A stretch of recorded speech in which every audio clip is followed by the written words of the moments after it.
artist that I was assigned Gallagher. She's a printmaker, a painter, a drawer, and even a filmmaker. She's really inspirational and really great. I really enjoyed learning about her, so I'm excited to share her works with you. So, a bit about her early life. She was born in Providence, Rhode Island. She's of biracial ethnicity. Her father was from West Africa, while her mother was Irish American. She was solely raised by her mother as a single mother in the 60s, which is something that wasn't, widespread then, wasn't, a common practice. So throughout high school, she really became inspired by literature and by reading, and so she went to college to study writing. She eventually did drop out and join a carpenters union, and then kind of bopped around and ended up being a commercial fisherman in Alaska and Maine before she decided to really pursue an art career. She said it was in Maine that she really got the aha moment of like that's what she wanted to do and that's the path she wanted to follow. So she did end up getting 2 degrees in art, and in 1995 her work started gaining traction in the New York scene, and from there it's just really taken off. So she mainly deals with themes related to race. Her work, you'll see in a moment, combines commenting on racial stereotypes that society imposes, but it also, has satire. It has a critic made a comment in one of the videos that I was listening to that something that's so incredible about her work is that it's so multifaceted. It has so many layers. No one work has one meaning. Every different part of her paintings, of her, of her drawings, of her film work, it all has so many layers to it, and each layer could mean something different, but it all comes together for this, beautiful overarching theme. And one critic I love said that her art is filled with wit and skill. So, she creates things skillfully and with immense detail and with immense, her process is very intense and but it's also lighthearted and funny and very witty. It's really brilliant.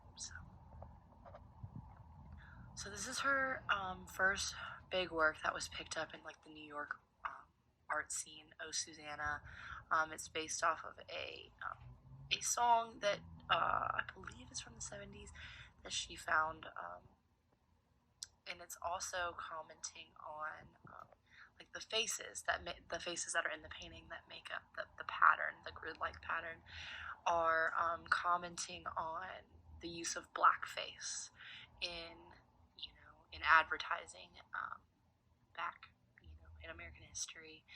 So it's interesting because she's commenting on a very dark part of American history, a part that is ugly and shouldn't have ever happened or existed, but she makes it, she does this witty pattern, and she has these inserts of the blonde women, commenting on that, how it was, it was always, white people participating in this blackface, and so it's really done really brilliantly, and it creates such a beautiful pattern and such a beautiful piece that just looking at it from afar, it draws you in, and once you've been drawn in, you can really see the deeper meaning, which is beautiful.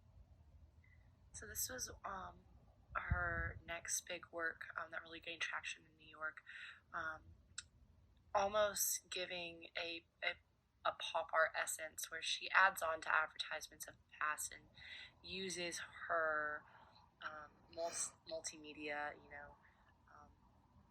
artistry to add on and to comment and to make anew and make light of history and the history of racist advertisement in America. It's really beautifully done. So eventually she did move to Rotterdam, Holland, which is a port city a Dutch port city. She moved there with her partner, Edgar Klein, and he has a lot of experience in film. And so they worked on a couple of film projects together that were really beautiful, but most notably, Murmur was their most popular. Her most recent works are some of her most notable. They were exhibited in Venice at the Biennale, which is a huge honor. These works are mainly paintings with some drawing incorporated.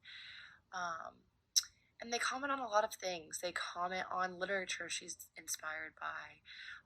They comment on her inspiration from the Caribbean, notably Dew Breaker. This work here really comments on time she spent in the Caribbean, time she sailed through the Caribbean, and the history she learned about slavery. And it's just a really beautiful piece because of all the different layers that go into it. She notes that this kind of off-centered structure that looks almost like a spine, she wanted it to resemble, the backbone of the Caribbean culture, being slavery and being what those people, went through during that time. Um, so overall, her works are just so beautiful, so multifaceted, so many layers to them. They have such deep meanings. Um, I really, really urge you to dig deep. I wish 7 minutes seems so much longer than when you actually start doing it. I really urge you to look her up and dig deeper into her work because it's beautiful. She's very inspiring, a great artist to look up to. Overall, I really enjoyed learning about her, and I will definitely continue to enjoy her work for a long time to come.